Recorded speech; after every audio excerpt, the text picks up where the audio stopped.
Next topic ਆਪਾਂ start ਕਰਨ ਲੱਗੇ ਹਾਂ ਇੰਪੋਰਟੈਂਸ ਆਫ ਨਾਈਟ੍ਰੋਜਨ। ਹੁਣ ਜਿਹੜੀ ਆਪਾਂ ਨਾਈਟ੍ਰੋਜਨ ਬਾਰੇ ਪੜ੍ਹਿਆ ਸੀ ਕਿ ਨਾਈਟ੍ਰੋਜਨ N2 ਇਹਦਾ ਫਾਰਮੂਲਾ ਹੁੰਦਾ ਹੈ, N ਨਾਈਟ੍ਰੋਜਨ ਦਾ ਸਿੰਬਲ ਹੈ। ਠੀਕ ਹੈ, ਇਹ ਨਾਈਟ੍ਰੋਜਨ ਦਾ ਐਟਮੋਸਫੀਅਰ ਦੇ ਵਿੱਚ ਕੀ ਯੂਜ਼ ਹੁੰਦਾ ਹੈ, ਕਿਵੇਂ ਕਿਵੇਂ ਮਤਲਬ ਹੈਲਪਫੁਲ ਹੁੰਦਾ ਹੈ। It plays a vital role to plants. Plants ਹੈ ਜਿਹੜੇ ਮੋਸਟ ਇੰਪੋਰਟੈਂਟਲੀ ਨਾਈਟ੍ਰੋਜਨ ਯੂਜ਼ ਕਰਦੇ ਆ। ਪਲਾਂਟਸ ਵੀ ਯੂਜ਼ ਕਰਦੇ ਆ, ਐਨੀਮਲਸ ਵੀ ਯੂਜ਼ ਕਰਦੇ ਆ ਅਤੇ ਹਿਊਮਨ ਬੀਂਗਸ ਵੀ ਯੂਜ਼ ਕਰਦੇ ਆ। ਠੀਕ ਹੈ, ਕਿਉਂ ਯੂਜ਼ ਕਰਦੇ ਸਾਰੇ ਪਲਾਂਟਸ, ਐਨੀਮਲਸ ਜਾਂ ਹਿਊਮਨ ਬੀਂਗਸ ਨਾਈਟ੍ਰੋਜਨ ਨੂੰ ਕਿਉਂ ਯੂਜ਼ ਕਰਦੇ ਆ? ਕਿਉਂਕਿ ਇਹਦੇ ਵਿੱਚ ਕੀ ਹੈ, ਇਹ ਨਾਈਟ੍ਰੋਜਨ ਹੈ ਜੋ ਉਹ ਇੰਪੋਰਟੈਂਟ ਨਿਊਟਰੀਐਂਟ ਪ੍ਰੋਵਾਈਡ ਕਰਦਾ, ਦੈਟ ਇਜ਼ ਪ੍ਰੋਟੀਨ। ਕਿਉਂਕਿ ਆਪਣੀ ਬਾਡੀ ਲਈ ਪ੍ਰੋਟੀਨ ਦੀ ਬਹੁਤ ਜ਼ਰੂਰਤ ਹੁੰਦੀ ਹੈ ਨਾ, ਆਪਣੀ ਬਾਡੀ ਲਈ ਵੀ, ਐਨੀਮਲਸ ਦੀ ਬਾਡੀ ਲਈ ਵੀ ਅਤੇ ਪਲਾਂਟਸ ਦੀ ਬਾਡੀ ਲਈ ਵੀ। ਤਾਂ ਹਰੇਕ ਲਿਵਿੰਗ ਬੀਂਗ ਲਈ ਪ੍ਰੋਟੀਨ ਦੀ ਲੋੜ ਹੁੰਦੀ ਹੈ। ਤਾਂ ਉਹ ਨਿਊਟਰੀਐਂਟ ਜਿਹੜਾ ਪ੍ਰੋਟੀਨ ਆ ਉਹ ਕਿੱਥੋਂ ਮਿਲਦਾ ਆਪਾਂ ਨੂੰ? ਨਾਈਟ੍ਰੋਜਨ ਤੋਂ। The plants convert nitrogen into proteins. Plants ਕੀ ਕਰਦੇ ਆ, ਜਿਹੜੀ ਨਾਈਟ੍ਰੋਜਨ ਐਟਮੋਸਫੀਅਰ ਦੇ ਵਿੱਚ ਹੁੰਦੀ ਹੈ ਉਹ ਨਾਈਟ੍ਰੋਜਨ ਨੂੰ ਕੀ ਹੈ, ਪ੍ਰੋਟੀਨਸ ਵਿੱਚ ਕਨਵਰਟ ਕਰਦੇ ਆ। ਅਤੇ ਜਿਹੜੇ ਹਿਊਮਨ ਬੀਂਗਸ ਹੈ ਉਹ ਕੀ ਕਰਦੇ ਆ, ਹਿਊਮਨ ਬੀਂਗਸ ਜਾਂ ਐਨੀਮਲਸ ਹੈ ਉਹ ਇਹ ਵਾਲੇ ਪਲਾਂਟਸ ਨੂੰ ਕੀ ਹੈ, ਮਤਲਬ ਪਲਾਂਟਸ ਤੋਂ ਨਾਈਟ੍ਰੋਜਨ ਲੈ ਲੈਂਦੇ ਆ in a form of protein. ਠੀਕ ਹੈ, but nitrogen cannot be absorbed directly in a free form. But ਜਿਹੜਾ ਨਾਈਟ੍ਰੋਜਨ ਹੈ ਉਹ ਐਨੇ ਪੱਕੀ ਡਾਇਰੈਕਟਲੀ ਅਬਜ਼ੋਰਬ ਕਰ ਲਾਂਗੇ। N2 ਫਾਰਮ ਡਾਇਰੈਕਟ ਫਾਰਮ ਹੁੰਦੀ ਹੈ ਨਾਈਟ੍ਰੋਜਨ ਗੈਸ ਦੀ, ਆਪਾਂ ਨੂੰ ਡਾਇਰੈਕਟਲੀ ਅਬਜ਼ੋਰਬ ਨਹੀਂ ਕਰ ਸਕਦੇ ਬਾਏ ਦਾ ਪਲਾਂਟਸ। ਤਾਂ ਫਸਟ ਆਫ ਆਲ ਕੀ ਹੈ, ਜਿਹੜੇ ਨਾਈਟ੍ਰੋਜਨ ਹੈ ਇਹਨੂੰ ਸਭ ਤੋਂ ਪਹਿਲਾਂ ਨਾਈਟ੍ਰੋਜੀਨੀਅਸ ਕੰਪਾਊਂਡਸ ਵਿੱਚ ਕਨਵਰਟ ਕਰਦੇ ਆ। ਪਲਾਂਟਸ ਕੀ ਕਰਦੇ ਆ, ਐਟਮੋਸਫੀਅਰਿਕ ਨਾਈਟ੍ਰੋਜਨ ਨੂੰ ਨਾਈਟ੍ਰੋਜੀਨੀਅਸ ਕੰਪਾਊਂਡਸ ਵਿੱਚ ਕਨਵਰਟ ਕਰਦੇ ਆ। ਨਾਈਟ੍ਰੋਜੀਨੀਅਸ ਕੰਪਾਊਂਡਸ ਕਿਹੜੇ ਹੁੰਦੇ ਹਨ? ਨਾਈਟਰਾਈਟਸ ਅਤੇ ਨਾਈਟ੍ਰੇਟਸ। ਠੀਕ ਹੈ, ਫਿਰ ਇਹ ਨਾਈਟਰਾਈਟਸ ਅਤੇ ਨਾਈਟ੍ਰੇਟਸ ਕੀ ਹੈ, ਸੋਲੂਬਲ ਫਾਰਮ 'ਚ ਆਉਂਦੇ ਆ ਅਤੇ ਪਲਾਂਟ ਉਹਨਾਂ ਨੂੰ ਅਬਜ਼ੋਰਬ ਕਰਦੇ ਆ। ਠੀਕ ਹੈ, ਪਲਾਂਟ ਅਬਜ਼ੋਰਬ ਕਰਕੇ ਫਿਰ ਬਾਅਦ 'ਚੋਂ ਕੀ ਕਰਦੇ, ਉਹਨੂੰ ਯੂਜ਼ ਕਰਦੇ ਆ ਆਪਣੀ ਗਰੋਥ ਲਈ। ਤਾਂ ਉਹਨੂੰ ਆਪਾਂ ਬੋਲਦੇ ਹਾਂ ਨਾਈਟ੍ਰੋਜਨ ਫਿਕਸੇਸ਼ਨ। ਦੁਬਾਰਾ ਦੱਸ ਰਹੀ ਹਾਂ, ਨਾਈਟ੍ਰੋਜਨ ਫਿਕਸੇਸ਼ਨ ਦਾ ਮਤਲਬ ਕੀ ਹੈ ਕਿ ਜਿਹੜੀ ਨਾਈਟ੍ਰੋਜਨ N2 ਐਟਮੋਸਫੀਅਰ ਵਿੱਚ ਪ੍ਰੈਜ਼ੈਂਟ ਹੁੰਦੀ ਹੈ ਉਹ ਨਾਈਟ੍ਰੋਜਨ ਐਜ਼ ਸੱਚ ਡਾਇਰੈਕਟਲੀ ਪਲਾਂਟਸ ਨਹੀਂ ਯੂਜ਼ ਕਰਦੇ ਆਪਦੀ ਗਰੋਥ ਲਈ। ਤਾਂ ਉਹ ਸਭ ਤੋਂ ਪਹਿਲਾਂ ਕੀ ਕਰਦੇ ਆ, ਐਟਮੋਸਫੀਅਰਿਕ ਨਾਈਟ੍ਰੋਜਨ ਨੂੰ ਨਾਈਟ੍ਰੋਜੀਨੀਅਸ ਕੰਪਾਊਂਡ ਵਿੱਚ ਕਨਵਰਟ ਕਰਦੇ ਆ। ਨਾਈਟ੍ਰੋਜੀਨੀਅਸ ਕੰਪਾਊਂਡਸ ਕਿਹੜੇ ਹੁੰਦੇ ਆ? ਨਾਈਟ੍ਰੇਟਸ ਅਤੇ ਨਾਈਟਰਾਈਟਸ ਵਾਲੇ। ਫਿਰ ਜਦੋਂ ਐਟਮੋਸਫੀਅਰਿਕ ਨਾਈਟ੍ਰੋਜਨ ਹੈ, ਜਦੋਂ ਇਹ ਨਾਈਟ੍ਰੋਜੀਨੀਅਸ ਕੰਪਾਊਂਡ ਵਿੱਚ ਕਨਵਰਟ ਹੋ ਜਾਂਦੀ ਹੈ ਉਸ ਤੋਂ ਬਾਅਦ ਕੀ ਹੈ, ਪਲਾਂਟਸ ਇਹਨੂੰ ਯੂਜ਼ ਕਰਦੇ ਆ। ਠੀਕ ਹੈ, ਉਸ ਤੋਂ ਬਾਅਦ ਪਲਾਂਟਸ ਯੂਜ਼ ਕਰ ਲੈਂਦੇ ਆ ਅਤੇ ਉਹ ਪੂਰੇ ਪ੍ਰੋਸੈਸ ਨੂੰ ਆਪਾਂ ਕੀ ਬੋਲਦੇ ਹਾਂ? Nitrogen fixation. ਨੈਕਸਟ ਆ ਗਿਆ ਆਪਣੇ ਕੋਲ ਐਸਿਡ ਰੇਨ। ਐਸਿਡ ਰੇਨ ਕੀ ਹੁੰਦੇ? ਦੇਖੋ ਆਪਾਂ ਦੇਖਿਆ ਕਿ ਆਮ ਜਿਹੜੀ ਰੇਨ ਪੈਂਦੀ ਆ, ਆਮ ਜਿਹੜੀ ਰੇਨ ਹੁੰਦੀ ਉਹਨੂੰ ਆਪਾਂ ਐਸਿਡ ਰੇਨ ਨਹੀਂ ਬੋਲਦੇ। ਐਸਿਡ ਰੇਨ ਕੀ ਹੁੰਦਾ ਹੈ? Acid rain is a rain that is unusually acidic due to presence of acids. ਪਤਾ ਐਕਚੁਅਲੀ ਕੀ ਹੁੰਦਾ ਕਿ ਜਦੋਂ ਐਟਮੋਸਫੀਅਰ ਦੇ ਵਿੱਚ ਬਹੁਤ ਸਾਰੀਆਂ ਗੈਸਿਸ ਆ ਜਾਂਦੀਆਂ, ਮੰਨ ਲਓ ਕਾਰਬਨ ਡਾਈਆਕਸਾਈਡ ਬਹੁਤ ਜ਼ਿਆਦਾ ਅਮਾਊਂਟ 'ਚ ਆ ਗਈ ਕਿਉਂਕਿ ਪੋਲਿਊਸ਼ਨ ਬਹੁਤ ਅੱਜ ਕੱਲ੍ਹ। ਠੀਕ ਹੈ, ਤਾਂ ਜਦੋਂ ਰੇਨ ਮਤਲਬ ਆਉਂਦੀ ਹੈ ਤਾਂ ਰੇਨ ਡਰੋਪ ਵਿੱਚ ਇਹ ਸਾਰੀਆਂ gases, first shower of rain drops ਦਾ ਮਤਲਬ ਮੈਕਸੀਮਮ ਹੀ ਹੁੰਦਾ ਇੱਦਾਂ, ਫਸਟ ਸ਼ਾਵਰ ਹੈ ਜਿਹੜਾ ਰੇਨ ਡਰੋਪ ਦਾ, ਉਹਦੇ ਵਿੱਚ ਇਹ ਸਾਰੀਆਂ ਗੈਸਿਸ ਕੀ ਹੈ, ਮਿਕਸ ਹੋ ਜਾਂਦੀਆਂ। ਤਾਂ ਜਦੋਂ ਸਾਰੀਆਂ ਗੈਸਿਸ ਉਸ ਰੇਨ ਡਰੋਪ 'ਚ ਮਿਕਸ ਹੋ ਜਾਂਦੀਆਂ ਤਾਂ ਉਹ ਰੇਨ ਨੂੰ ਆਪਾਂ ਬੋਲਣ ਲੱਗ ਜਾਂਦੇ ਹਾਂ ਐਸਿਡ ਰੇਨ। ਠੀਕ ਹੈ, ਤਾਂ ਐਸਿਡ ਰੇਨ ਵਿੱਚ ਕੀ ਹੈ, ਅਨਯੂਜਲੀ ਐਸਿਡਿਕ ਕੰਪਾਊਂਡਸ ਹੁੰਦੇ ਆ। ਕਾਹਦੇ ਕਰਕੇ? ਕਿਉਂਕਿ ਐਟਮੋਸਫੀਅਰ ਵਿੱਚ ਜਦੋਂ ਬਹੁਤ ਮਾਤਰਾ ਵਿੱਚ ਐਸਿਡ ਵੱਧ ਜਾਂਦੇ ਆ। ਐਸਿਡ ਕਿਹੜੇ? ਸਲਫਿਊਰਿਕ ਐਸਿਡ, ਨਾਈਟ੍ਰਿਕ ਐਸਿਡ ਜਾਂ ਕਾਰਬਨ ਡਾਈਆਕਸਾਈਡ। ਜਦੋਂ ਇੱਦਾਂ ਦੇ ਐਸਿਡ ਐਟਮੋਸਫੀਅਰ ਵਿੱਚ ਵੱਧ ਜਾਂਦੇ ਆ ਤਾਂ ਉਹ ਕੀ ਕਾਜ਼ ਕਰਦੇ ਆ? Acid rain. Acid rain is caused by emission of sulphur dioxide and nitrogen dioxide. Acid rain actually ਕਾਹਦੇ ਨਾਲ ਕਾਜ਼ ਹੁੰਦੀ ਹੈ? ਜਦੋਂ ਸਲਫਰ ਡਾਈਆਕਸਾਈਡ ਜਾਂ ਨਾਈਟ੍ਰੋਜਨ ਡਾਈਆਕਸਾਈਡ ਇਹ ਦੋਨੋਂ ਕੀ ਹੈ, ਪਾਣੀ ਨਾਲ ਰਿਐਕਟ ਕਰਦੇ ਆ ਨਾ। ਜਦੋਂ ਪਾਣੀ ਨਾਲ ਰਿਐਕਟ ਕਰਦੇ ਆ, ਰੇਨ ਦੇ ਵਾਟਰ ਨਾਲ ਰਿਐਕਟ ਕਰਦੇ ਆ ਤਾਂ ਉਹ ਐਸਿਡਸ ਪ੍ਰੋਡਿਊਸ ਕਰ ਦਿੰਦੇ ਆ। ਠੀਕ ਹੈ, ਅਤੇ ਜਿਹੜੀ ਐਸਿਡ ਰੇਨ ਹੁੰਦੀ ਹੈ ਉਹਦੀ pH ਲੈਸ ਦੈਨ 5.6 ਹੁੰਦੀ ਹੈ। ਹੁਣ ਇਹ pH ਕੀ ਹੁੰਦਾ? ਦੇਖੋ pH ਇੱਕ pH ਪੇਪਰ ਟਾਈਪ ਹੁੰਦਾ। pH ਪੇਪਰ ਵਿੱਚ ਨਾ 0 ਤੋਂ ਲੈ ਕੇ 14 ਤੱਕ ਦੀਆਂ ਵੈਲਿਊਜ਼ ਗਿਵਨ ਹੁੰਦੀਆਂ, 0 1 2 3 ਅਪ ਟੂ 14। ਸੈਂਟਰ ਵਿੱਚ ਹੁੰਦਾ 7। ਠੀਕ ਹੈ, ਜਦੋਂ ਆਪਾਂ 7 ਦੇ ਪਿੱਛੇ ਜਾਈ ਜਾਵਾਂਗੇ ਉਹ ਕੋਈ ਵੀ ਸੋਲਿਊਸ਼ਨ ਨੂੰ ਐਸਿਡਿਕ ਹੋਊਗਾ। ਅਗਰ ਆਪਾਂ 7 ਦੇ ਉੱਪਰ ਜਾਵਾਂਗੇ ਤਾਂ ਉਹ ਬੇਸਿਕ ਹੋਊਗਾ ਸੋਲਿਊਸ਼ਨ, ਅਤੇ 7 ਵਾਲਾ ਨਿਊਟਰਲ ਮਤਲਬ ਕਿ ਠੀਕ ਹੈ, ਮਤਲਬ ਜਿਵੇਂ ਪਾਣੀ ਪੀਣ ਯੋਗ ਹੁੰਦਾ ਜਾਂ ਕੋਈ ਚੀਜ਼ ਖਾਣ ਯੋਗ ਹੁੰਦੀ ਹੈ, ਨਿਊਟਰਲ ਹੁੰਦੀ ਹੈ। ਬਟ ਜਿਹੜਾ ਐਸਿਡ ਰੇਨ ਹੁੰਦਾ ਉਹਦੀ pH 5.6 ਹੁੰਦੀ ਹੈ। ਇੱਥੇ ਕੋ 5.6 ਹੁੰਦਾ। 5.6 मतलब कि ਉਹ ਐਸਿਡਿਕ ਹੁੰਦਾ, ਇੱਧਰ ਵਾਲੀ ਸਾਈਡ ਐਸਿਡਿਕ ਹੁੰਦਾ, ਠੀਕ ਹੈ। It is formed when pollutant such as oxides of sulphur and nitrogen contained in power plant smoke, factory smoke and car exhaust। Mainly acid rain ਕਾਹਦੇ ਕਰਕੇ ਹੁੰਦੀ ਹੈ, ਕੁਛ ਕੁ ਪੋਲਿਊਟੈਂਟਸ ਕਰਕੇ ਹੁੰਦੀ ਹੈ। ਪੋਲਿਊਟੈਂਟਸ ਮਤਲਬ ਉਹ ਵਾਲੀ ਚੀਜ਼ ਜਿਹੜੀ ਆਪਣੇ ਲਈ ਹਾਰਮਫੁਲ ਹੁੰਦੀ ਹੈ, ਜਿਵੇਂ sulphur dioxide, nitrogen oxide, note dioxide, sulphur dioxide, nitrogen oxide, ਜਾਂ ਜਿਵੇਂ ਪਾਵਰ ਪਲਾਂਟਸ ਵਿੱਚੋਂ ਕੋਈ ਸਮੋਕ ਵਗੈਰਾ ਆਉਂਦੇ ਆ, ਫੈਕਟਰੀ ਵਿੱਚੋਂ ਸਮੋਕ ਆਉਂਦਾ, ਉਹਨਾਂ ਕਰਕੇ ਇਹ ਸਲਫਰ ਡਾਈਆਕਸਾਈਡ, ਨਾਈਟ੍ਰਿਕ ਆਕਸਾਈਡ ਦੀ ਮਾਤਰਾ ਵੱਧ ਜਾਂਦੀ ਹੈ ਐਟਮੋਸਫੀਅਰ 'ਚ। ਤਾਂ ਵਧਣ ਨਾਲ ਕੀ ਹੈ, ਜਦੋਂ ਇਹ ਮੋਇਸਚਰ ਨਾਲ ਰਿਐਕਟ ਕਰਦੀ ਹੈ, ਮੋਇਸਚਰ ਨਾਲ ਰਿਐਕਟ ਕਰਕੇ ਸਲਫਿਊਰਿਕ ਐਸਿਡ ਜਾਂ ਨਾਈਟ੍ਰਿਕ ਐਸਿਡ ਬਣਾ ਲੈਂਦਾ। ਅਤੇ ਇਹ ਜਿਹੜੀ ਸਾਰੀ ਚੀਜ਼ਾਂ ਹੈ ਇਹ ਪਲਾਂਟਸ ਲਈ, ਇਕੁਐਟਿਕ ਐਨੀਮਲਸ ਲਈ ਜਾਂ ਹੋਰ ਇਨਫਰਾਸਟਰਕਚਰ ਜਿਵੇਂ ਤਾਜ ਮਹਿਲ ਵਗੈਰਾ। ਤਾਜ ਮਹਿਲ 'ਚ ਕੀ ਐਕਚੁਅਲੀ ਵਾਈਟ ਮਾਰਬਲਸ ਲੱਗੇ ਹੁੰਦੇ ਆ, ਵਾਈਟ ਕਲਰ ਦਾ ਸਟੋਨ ਲੱਗਾ ਹੁੰਦਾ, ਬਟ ਉਹ ਅੱਜ ਕੱਲ੍ਹ ਕੀ ਹੈ ਐਸਿਡ ਰੇਨ ਕਰਕੇ ਜਾਂ ਜ਼ਿਆਦਾ ਮਾਤਰਾ ਦੀ ਰੇਨ ਕਰਕੇ ਕੀ ਹੈ ਉਹ ਜਿਹੜਾ ਵਾਈਟ ਮਾਰਬਲ ਹੈ ਹੌਲੀ ਹੌਲੀ ਯੈਲੋ ਹੋ ਰਿਹਾ, ਠੀਕ ਹੈ। ਤਾਂ ਇਹ ਹਾਰਮਫੁਲ ਇਫੈਕਟਸ ਹੈ ਐਸਿਡ ਰੇਨ ਦੇ। ਨੈਕਸਟ ਆ ਗਿਆ ਆਪਣੇ ਕੋਲ effects of acid rain. Acid rain ਦੀਆਂ ਕੀ ਡਿਸਐਡਵਾਂਟੇਜਿਸ ਹੈ, ਕੀ ਇਫੈਕਟਸ ਹੈ।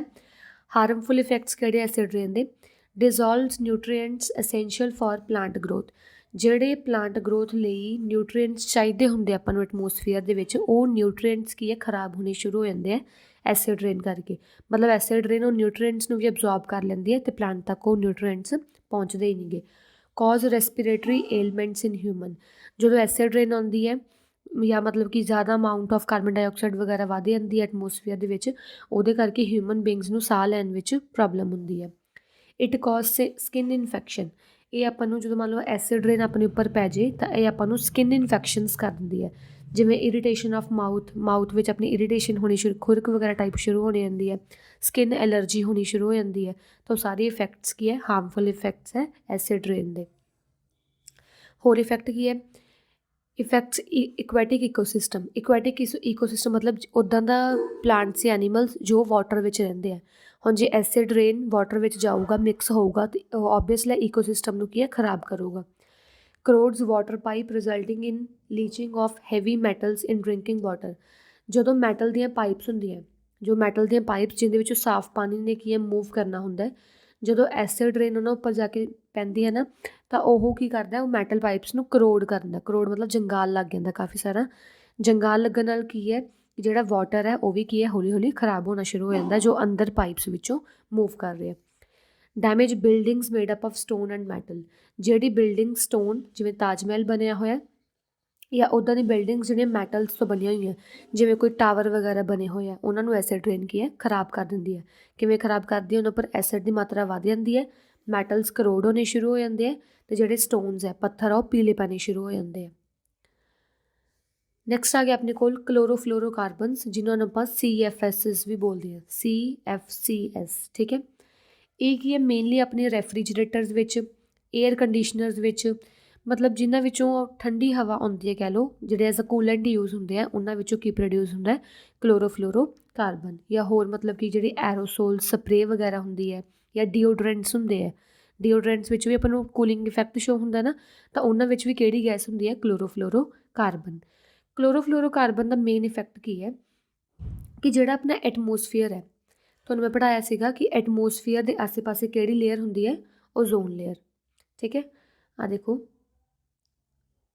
ਐਟਮੋਸਫੀਅਰ ਦੇ ਆਸੇ ਪਾਸੇ ਹੁੰਦੀ ਹੈ ਓਜ਼ੋਨ ਲੇਅਰ, ਆਹ ਵਾਲੀ ਹੁੰਦੀ ਹੈ ਓਜ਼ੋਨ ਲੇਅਰ। ਓਜ਼ੋਨ ਲੇਅਰ ਕੀ ਕਰਦੀ ਹੈ, ਜਿਹੜੀਆਂ ਹਾਰਮਫੁਲ ਅਲਟਰਾ ਰੇਡੀਏਸ਼ਨਸ ਆ ਰਹੀਆਂ ਸਨ ਤੋਂ, ਉਹ ਹਾਰਮਫੁਲ ਅਲਟਰਾ ਰੇਡੀਏਸ਼ਨ ਨੂੰ ਰਿਫਲੈਕਟ ਬੈਕ ਕਰ ਦਿੰਦੀਆਂ ਅਤੇ ਅਰਥ ਵਿੱਚ ਐਂਟਰ ਨਹੀਂ ਹੋਣ ਦਿੰਦੀਆਂ। ਬਟ ਅੱਜ ਕੱਲ੍ਹ ਕੀ ਹੈ, ਕਲੋਰੋਫਲੋਰੋ ਕਾਰਬਨਸ ਵੱਧ ਰਹੇ ਹੈ, ਉਹਦੇ ਕਰਕੇ ਕੀ ਹੈ, ਜਿਹੜੀ ਓਜ਼ੋਨ ਲੇਅਰ ਹੈ ਡਿਪਲੀਟ ਹੋ ਰਹੀ ਹੈ। ਡਿਪਲੀਟ ਮਤਲਬ ਕਿ ਖਰਾਬ ਹੋ ਰਹੀ ਹੈ। ਖਰਾਬ ਹੋਣ ਕਰਕੇ ਕਿੱਥੇ ਤਾਂ ਓਜ਼ੋਨ ਲੇਅਰ ਨੇ ਇਸ ਅਲਟਰਾਵਾਇਲਟ ਰੇਡੀਏਸ਼ਨਸ ਨੂੰ ਰਿਫਲੈਕਟ ਬੈਕ ਕਰ ਦੇਣਾ ਸੀ, ਆਪਣੇ ਅਰਥ ਵਿੱਚ ਐਂਟਰ ਨਹੀਂ ਹੋਣ ਦੇਣਾ ਸੀ। ਬਟ ਅੱਜ ਕੱਲ੍ਹ ਕੀ ਹੈ, ਇਹ ਡਿਪਲੀਟ ਮਤਲਬ ਖਰਾਬ ਹੋਣ ਕਰਕੇ ਅਲਟਰਾਵਾਇਲਟ ਰੇਡੀਏਸ਼ਨਸ ਸਨ ਦੇ ਕਰਕੇ ਅਰਥ ਵਿੱਚ ਆ ਰਹੀਆਂ। ਜਦੋਂ ਇਹ ਅਰਥ ਵਿੱਚ ਆਉਂਦੀਆਂ ਤਾਂ ਆਪਾਂ ਨੂੰ ਕੀ ਹੈ, ਸਕਿਨ ਕੈਂਸਰ ਹੋ ਸਕਦਾ ਹੈ। ਕੈਟਰੈਕਟ ਇਨ ਆਈਜ਼, ਕੈਟਰੈਕਟ ਇਨ ਆਈਜ਼ ਮਤਲਬ ਆਪਾਂ ਨੂੰ ਅੱਖਾਂ 'ਚ ਦੇਖਣ ਵਾਲੇ ਇੱਕ ਨਾ ਮਤਲਬ ਵਾਈਟ ਧੁੰਦਲਾ ਜਿਹਾ ਦਿਖਣਾ ਸ਼ੁਰੂ ਹੋ ਜਾਂਦਾ, ਉਹ ਕੈਟਰੈਕਟ ਹੁੰਦਾ। ਵੈਸੇ ਮੇਨਲੀ ਇਹ ਕੀ ਹੈ, ਏਜਡ ਪਰਸਨਸ ਨੂੰ ਹੁੰਦਾ, ਬਟ ਅੱਜ ਕੱਲ੍ਹ ਡਿਊ ਟੂ ਮਤਲਬ ਜ਼ਿਆਦਾ ਅਲਟਰਾਵਾਇਲਟ ਰੇਡੀਏਸ਼ਨਸ ਆਨ ਕਰਕੇ ਇਹ ਯੰਗ ਪੀਪਲਸ ਵਿੱਚ ਵੀ ਦਿਖ ਰਿਹਾ। सन बर्न होना शुरू हो जाता है। सन बर्न का मतलब कि अपनी जो आप सन में खड़ते हैं तो स्किन बिल्कुल अपनी ब्लैक होनी शुरू हो जाती है, उन्होंने सन बर्न बोलते हैं, जिवें टैनिंग वगैरह। तो वो सारा कुछ काहदे करके हो रहा है, क्लोरोफ्लोरोकार्बनस करके। नैक्सट आ गया अपने कोल ਸਮੋਗ। ਸਮੋਗ ਕੀ ਹੈ? ਸਮੋਗ ਦੋ ਚੀਜ਼ਾਂ ਤੋਂ ਬਣਿਆ ਹੋਇਆ, ਸਮੋਕ ਐਂਡ ਫੌਗ। ਸਮੋਕ ਮਤਲਬ ਧੂੰਆਂ, ਫੌਗ ਮਤਲਬ ਧੁੰਦ। ਜਦੋਂ ਸਮੋਕ ਅਤੇ ਫੌਗ ਦਾ ਮਿਕਸਚਰ ਕਰ ਦਈਏ ਤਾਂ ਸਮੋਗ ਬਣ ਜਾਂਦਾ। ਇਹਦੇ ਵਿੱਚ ਮੇਨਲੀ ਕੀ ਹੁੰਦਾ? ਇਹਦੇ ਵਿੱਚ ਮੇਨਲੀ ਨਾਈਟ੍ਰੋਜਨ ਡਾਈਆਕਸਾਈਡ ਹੁੰਦਾ ਹੈ, ਸਲਫਰ ਡਾਈਆਕਸਾਈਡ ਹੁੰਦਾ ਹੈ। ਜਦੋਂ ਏਅਰ ਦੇ ਵਿੱਚ ਨਾਈਟ੍ਰੋਜਨ ਡਾਈਆਕਸਾਈਡ ਜਾਂ ਸਲਫਰ ਡਾਈਆਕਸਾਈਡ ਦੀ ਮਾਤਰਾ ਵੱਧ ਜੇ ਤਾਂ ਉਹ ਸਮੋਗ ਬਣਾ ਲੈਂਦਾ। ਸਮੋਗ ਮਤਲਬ ਕਿ ਉਹਦੇ 'ਚ ਸਮੋਕ ਵੀ ਹੋਊਗਾ ਪਲੱਸ ਉਹਦੇ ਵਿੱਚ ਫੌਗ ਵੀ ਹੋਊਗੀ। ਅਤੇ ਜਿਹੜਾ ਇਹ ਸਮੋਗ ਹੁੰਦਾ ਨਾ, ਇਹ ਕਾਫੀ ਬੈਡ ਇਫੈਕਟ ਕਰਦਾ ਆਪਣੀ ਹੈਲਥ ਨੂੰ। ਕਿਵੇਂ ਬੈਡ ਇਫੈਕਟ ਕਰਦਾ ਆਪਣੀ ਹੈਲਥ ਨੂੰ? ਇਹ ਆਪਣੀ ਅੱਖਾਂ ਵਿੱਚੋਂ ਕੀ ਹੈ, ਕੰਟੀਨਿਊਸਲੀ ਪਾਣੀ ਆਉਣਾ ਸ਼ੁਰੂ ਹੋ ਜਾਂਦਾ, ਆਪਣੀਆਂ ਅੱਖਾਂ ਖਰਾਬ ਹੋਣੀਆਂ ਸ਼ੁਰੂ ਹੋ ਜਾਂਦੀਆਂ। ਫੀਲ ਇਰੀਟੇਟਡ, ਆਈਜ਼ ਵਿੱਚੋਂ ਕਿ ਆਪਣੇ ਮਤਲਬ ਇਰੀਟੇਸ਼ਨ ਹੋਣੀ ਸ਼ੁਰੂ ਹੋ ਜਾਂਦੀ ਆਈਜ਼ ਵਿੱਚ। ਜਿਹਦੇ ਕਰਕੇ ਕੀ ਹੈ, ਇਹ ਇੱਕ ਹੋਰ ਇਫੈਕਟ ਕੀ ਹੈ ਇਹਦਾ, ਕਿ ਜਿਹੜੀ ਬਲੱਡ ਦੇ ਪਰਸਨਸ ਵਿੱਚ ਹੈ, ਪਰਸਨ ਦੇ ਬਲੱਡ ਵਿੱਚ ਆਕਸੀਜਨ ਦੀ ਮਾਤਰਾ ਨੂੰ ਘਟਾ ਦਿੰਦਾ। ਪਰਸਨਸ ਬਲੱਡ ਵਿੱਚੋਂ ਆਕਸੀਜਨ ਦੀ ਮਾਤਰਾ ਨੂੰ ਘਟਾ ਦਿੰਦਾ, ਜਿਹਦੇ ਕਰਕੇ ਹਾਰਟ ਅਟੈਕਸ ਵਗੈਰਾ ਆਉਣੇ ਸ਼ੁਰੂ ਹੋ ਜਾਂਦੇ ਆ। ਠੀਕ ਹੈ, ਮਤਲਬ ਜਦੋਂ ਆਪਾਂ ਲਾਰਜ ਅਮਾਊਂਟ ਆਫ ਬਰੀਥ ਕਰਦੇ ਹਾਂ ਨਾ, ਜਦੋਂ ਆਪਾਂ ਸਮੋਗ ਵਿੱਚ ਖੜ੍ਹ ਕੇ ਕਾਫੀ ਟਾਈਮ ਆਪਾਂ ਸਾਹ ਲੈਂਦੇ ਹਾਂ, ਉਹਦੇ ਕਰਕੇ ਕੀ ਹੈ, ਹਾਰਟ ਅਟੈਕਸ ਆਉਣੇ ਸ਼ੁਰੂ ਹੋ ਜਾਂਦੇ ਆ। ਤਾਂ ਉਹ ਕੀ ਆਪਣੇ ਬੈਡ ਇਫੈਕਟਸ ਹੈ ਸਮੋਗ ਦੇ। ਨੈਕਸਟ ਆ ਗਿਆ ਆਪਣੇ ਕੋਲ ਰੈਸਪੀਰੇਸ਼ਨ। ਰੈਸਪੀਰੇਸ਼ਨ ਤੁਹਾਨੂੰ ਪਤਾ ਹੀ ਹੈ ਕਿ ਜਿਹੜੇ ਆਪਣੇ ਹਿਊਮਨ ਬੀਇੰਗਸ ਹੈ ਉਹ ਮਤਲਬ ਕੀ ਹੈ, ਕਾਫੀ ਆਲ ਦਾ ਟਾਈਮ ਕੀ ਹੈ, ਰਿਸਪਾਇਰ ਕਰਦੇ ਹਾਂ ਆਪਾਂ। ਰਿਸਪਾਇਰ ਕਰਨ ਦਾ ਮਤਲਬ ਕੀ ਹੈ, ਆਕਸੀਜਨ ਬਾਡੀ ਦੇ ਅੰਦਰ ਲੈ ਕੇ ਜਾਂਦੇ ਹਾਂ, ਫਿਰ ਉਹ ਆਕਸੀਜਨ ਬਲੱਡ ਨਾਲ ਕੀ ਹੈ ਕੰਬਾਈਨ ਕਰਦੀ ਹੈ, ਫਿਰ ਬਾਅਦ 'ਚੋਂ ਆਪਾਂ ਕਾਰਬਨ ਡਾਈਆਕਸਾਈਡ ਅਤੇ ਐਨਰਜੀ ਨੂੰ ਰਿਲੀਜ਼ ਕਰਦੇ ਹਾਂ, ਉਹ ਰੈਸਪੀਰੇਸ਼ਨ ਹੁੰਦਾ। ਠੀਕ ਹੈ। Plants living on land get air from atmosphere while aquatic plant use air dissolved in water. ਜਿਹੜੇ ਕਹਿੰਦੇ ਪਲਾਂਟਸ ਲੈਂਡ 'ਤੇ ਰਹਿ ਰਹੇ ਆ, ਜਿਵੇਂ ਕੋਈ ਵੀ ਪਲਾਂਟਸ ਪੇੜ ਪੌਦੇ ਵਗੈਰਾ ਜਿਹੜੇ ਲੈਂਡ 'ਤੇ ਰਹਿੰਦੇ ਆ, ਉਹ ਐਟਮੋਸਫੀਅਰ ਤੋਂ ਹੀ ਕੀ ਹੈ ਆਕਸੀਜਨ ਵਗੈਰਾ ਲੈ ਕੇ ਅਤੇ ਰਿਸਪਾਇਰ ਕਰਦੇ ਆ। ਠੀਕ ਹੈ। ਬਟ ਜਿਹੜੇ ਮਤਲਬ ਕਿ ਇਕੁਐਟਿਕ ਪਲਾਂਟਸ ਹੁੰਦੇ ਆ, ਇਕੁਐਟਿਕ ਪਲਾਂਟਸ ਕਿਹੜੇ ਹੁੰਦੇ ਆ? ਉੱਦਾਂ ਦੇ ਪਲਾਂਟ ਜੋ ਪਾਣੀ ਵਿੱਚ ਰਹਿੰਦੇ ਆ, ਉਹ ਕੀ ਕਰਦੇ ਆ, ਪਾਣੀ ਵਿੱਚੋਂ ਹੀ ਮਤਲਬ ਕਿ ਯੂਜ਼ ਕਰਦੇ ਆ ਏਅਰ ਨੂੰ ਜਾਂ ਆਕਸੀਜਨ ਨੂੰ, ਪਾਣੀ ਵਿੱਚੋਂ ਲੈਂਦੇ ਆ ਅਤੇ ਰਿਸਪਾਇਰ ਕਰਦੇ ਆ, ਸਾਹ ਲੈਂਦੇ ਆ। ਠੀਕ ਹੈ। ਜਿਹੜੀ ਆਕਸੀਜਨ ਆਪਾਂ ਅੱਜ ਕੱਲ੍ਹ ਬਰੀਥ ਇਨ ਕਰਦੇ ਹਾਂ, ਜੋ ਆਪਾਂ ਮਤਲਬ ਆਕਸੀਜਨ ਆਪਾਂ ਲੈਂਦੇ ਹਾਂ, ਹਿਊਮਨ ਬੀਇੰਗ ਅੰਦਰ ਲੈ ਕੇ ਜਾਂਦੇ ਆ। ਅੰਦਰ ਲਿਜਾਣ ਨਾਲ ਕੀ ਹੁੰਦਾ, ਜਿਹੜਾ ਆਪਾਂ ਫੂਡ ਖਾਧਾ ਹੁੰਦਾ, ਫੂਡ ਨੂੰ ਆਪਾਂ ਗਲੂਕੋਜ਼ ਵੀ ਬੋਲਦੇ ਹਾਂ, ਉਹ ਫੂਡ ਕੀ ਹੈ ਬ੍ਰੇਕ ਡਾਊਨ ਹੋਣਾ ਸ਼ੁਰੂ ਹੁੰਦਾ। ਅਤੇ ਜਦੋਂ ਫੂਡ ਦਾ ਬ੍ਰੇਕ ਡਾਊਨ ਹੁੰਦੀ ਹੈ ਤਾਂ ਉਹਦੇ ਵਿੱਚੋਂ ਕੀ ਰਿਲੀਜ਼ ਹੁੰਦਾ, ਆਕਸੀਜਨ। ਠੀਕ ਹੈ। ਤਾਂ ਇਹੀ ਪ੍ਰੋਸੈਸ ਜਿਹਦੇ ਵਿੱਚ ਆਪਾਂ ਆਕਸੀਜਨ ਨੂੰ ਅੰਦਰ ਲੈ ਕੇ ਜਾਂਦੇ ਹਾਂ, ਬ੍ਰੇਕ ਡਾਊਨ ਆਫ ਫੂਡ ਹੁੰਦਾ ਅਤੇ ਐਨਰਜੀ ਬਾਹਰ ਨਿਕਲਦੀ ਹੈ ਆਪਣੀ ਬਾਡੀ 'ਚੋਂ, ਕਾਰਬਨ ਡਾਈਆਕਸਾਈਡ ਅਤੇ ਐਨਰਜੀ ਬਾਹਰ ਨਿਕਲਦੀ ਹੈ, ਉਹਨੂੰ ਆਪਾਂ ਬੋਲਦੇ ਹਾਂ ਰੈਸਪੀਰੇਸ਼ਨ। ਅਤੇ ਇਹ ਵਾਲੇ ਪ੍ਰੋਸੈਸ ਵਿੱਚੋਂ ਕਾਰਬਨ ਡਾਈਆਕਸਾਈਡ ਵੀ ਬਾਹਰ ਨਿਕਲਦਾ as a waste product plus energy ਵੀ ਰਿਲੀਜ਼ ਹੁੰਦੀ ਹੈ। ਕਹਿੰਦੇ plants also use oxygen in the same way that animals do. Plants ਵੀ ਕੀ ਕਰਦੇ ਆ, ਆਕਸੀਜਨ ਇੱਦਾਂ ਹੀ ਯੂਜ਼ ਕਰਦੇ ਆ ਜਿਵੇਂ ਐਨੀਮਲਸ ਯੂਜ਼ ਕਰਦੇ ਆ। ਤਾਂ ਇਹ ਵਾਲਾ ਜਿਹੜਾ ਹੁੰਦਾ ਹੈ, plants release oxygen in the process of photosynthesis. Plants ਕੀ ਕਰਦੇ, ਜਦੋਂ ਫੋਟੋਸਿੰਥੇਸਿਸ ਕਰਦੇ ਆ, ਫੋਟੋਸਿੰਥੇਸਿਸ ਦਾ ਮਤਲਬ ਕਿ ਸੁਬਾਹ ਦੇ ਟਾਈਮ ਉਹ ਕੀ ਕਰਦੇ ਆ, ਕਾਰਬਨ ਡਾਈਆਕਸਾਈਡ ਲੈਂਦੇ ਆ ਐਟਮੋਸਫੀਅਰ ਵਿੱਚੋਂ, ਆਪਦਾ ਗਲੂਕੋਜ਼ ਵਗੈਰਾ ਨਾਲ ਐਨਰਜੀ ਵਗੈਰਾ ਰਿਲੀਜ਼ ਕਰਦੇ ਆ ਅਤੇ ਆਕਸੀਜਨ ਨੂੰ ਕੀ ਹੈ ਐਟਮੋਸਫੀਅਰ ਵਿੱਚ ਰਿਲੀਜ਼ ਕਰ ਦਿੰਦੇ ਆ। ਠੀਕ ਹੈ। ਕਹਿੰਦੇ plants make food by combining water and carbon dioxide. Plants ਕਿਵੇਂ ਫੂਡ ਬਣਾਉਂਦੇ ਆ, ਜਦੋਂ ਵਾਟਰ ਅਤੇ ਕਾਰਬਨ ਡਾਈਆਕਸਾਈਡ ਨੂੰ ਐਟਮੋਸਫੀਅਰ 'ਚ ਲੈਂਦੇ ਆ, ਕੰਬਾਈਨ ਕਰਦਾ ਵਾਟਰ ਅਤੇ ਕਾਰਬਨ ਡਾਈਆਕਸਾਈਡ ਐਟਮੋਸਫੀਅਰ 'ਚੋਂ ਲੈਂਦੇ ਆ, ਸਨਲਾਈਟ ਅਤੇ ਕਲੋਰੋਫਿਲ ਦੀ ਪ੍ਰੈਜੈਂਸ ਵਿੱਚ ਉਹ ਕੀ ਬਣਾ ਲੈਂਦੇ ਆ, ਗਲੂਕੋਜ਼ ਅਤੇ ਆਕਸੀਜਨ ਨੂੰ ਰਿਲੀਜ਼ ਕਰਦੇ ਆ। ਠੀਕ ਹੈ। This needs energy which come from the sunlight. ਹੁਣ ਇਹ ਸਾਰਾ ਕੁਛ ਕੀ ਹੈ, ਜਦੋਂ ਉਹਨੂੰ ਕਾਰਬਨ ਡਾਈਆਕਸਾਈਡ ਚਾਹੀਦੀ ਹੈ, ਵਾਟਰ ਚਾਹੀਦਾ ਹੈ, ਇਹ ਸਾਰਾ ਕੁਛ ਸਨਲਾਈਟ ਦੀ ਪ੍ਰੈਜੈਂਸ 'ਚ ਹੁੰਦਾ। ਸਨਲਾਈਟ ਅਤੇ ਕਲੋਰੋਫਿਲ ਦੀ ਪ੍ਰੈਜੈਂਸ 'ਚ ਹੁੰਦਾ, ਕਿਉਂਕਿ ਕਲੋਰੋਫਿਲ ਹੁੰਦੇ ਕੀ ਹੈ, ਗ੍ਰੀਨ ਪਿਗਮੈਂਟਸ ਹੁੰਦੇ, ਜਿੱਥੇ ਜਾ ਕੇ ਐਨਰਜੀ ਨੇ ਟਰੈਪ ਹੋਣਾ। ਤਾਂ ਇਹ ਸਾਰਾ ਕੁਛ ਸਨਲਾਈਟ ਅਤੇ ਕਲੋਰੋਫਿਲ ਦੀ ਪ੍ਰੈਜੈਂਸ ਵਿੱਚ ਹੁੰਦਾ, ਜਿਹਦੇ ਕਰਕੇ ਜਿਹੜਾ ਪਲਾਂਟ ਹੈ ਉਹ ਐਨਰਜੀ ਰਿਲੀਜ਼ ਕਰਦਾ, ਨਾਲ ਪਲੱਸ ਕੀ ਹੈ ਆਕਸੀਜਨ ਬਣਾ ਕੇ as a byproduct atmosphere ਵਿੱਚ ਰਿਲੀਜ਼ ਕਰ ਦਿੰਦਾ। ਠੀਕ ਹੈ। ਕਹਿੰਦੇ ਜਦੋਂ ਪਲਾਂਟ ਨੂੰ ਫਿਰ ਐਨਰਜੀ ਦੀ ਲੋੜ ਹੁੰਦੀ ਹੈ, it is released from the glucose in the same way as animal does. ਜਦੋਂ ਪਲਾਂਟ ਨੂੰ ਇੱਕ ਐਨਰਜੀ ਦੀ ਲੋੜ ਹੁੰਦੀ ਹੈ ਤਾਂ ਉਹ ਕੀ ਕਰਦਾ, ਸੇਮ ਵੇ ਕਰਦਾ ਵੀ ਕਾਰਬਨ ਡਾਈਆਕਸਾਈਡ ਐਟਮੋਸਫੀਅਰ 'ਚੋਂ ਲੈਂਦਾ, ਸਨਲਾਈਟ ਵੀ ਲੈਂਦਾ, ਕਲੋਰੋਫਿਲ ਇਹਦੇ ਵਿੱਚ ਹੁੰਦੀ ਹੋਈ ਹੈ, ਅਤੇ ਆਕਸੀਜਨ ਤੇ એનર્ਜੀ ਨੂੰ ਕੀ ਹੈ ਰਿਲੀਜ਼ ਕਰ ਦਿੰਦਾ ਐਜ਼ ਸੇਮ ਜਿਵੇਂ ਹਿਊਮਨ ਬੀਇੰਗ ਕਰਦੇ ਆ। ਹਿਊਮਨ ਬੀਇੰਗ ਬਸ ਡਿਫਰੈਂਸ ਕੀ ਹੈ, ਉਹ ਆਕਸੀਜਨ ਲੈਂਦੇ ਆ। ਹਿਊਮਨ ਬੀਇੰਗਸ ਕੀ ਹੈ ਆਕਸੀਜਨ ਲੈ ਕੇ ਕਾਰਬਨ ਡਾਈਆਕਸਾਈਡ ਛੱਡਦੇ ਆ, ਬਟ ਪਲਾਂਟਸ ਕੀ ਕਰਦੇ ਆ ਕਾਰਬਨ ਡਾਈਆਕਸਾਈਡ ਲੈ ਕੇ ਆਕਸੀਜਨ ਛੱਡਦੇ ਆ ਤੇ ਉਵੇਂ એનર્ਜੀ ਰਿਲੀਜ਼ ਕਰਦੇ ਆ। ਠੀਕ ਹੈ।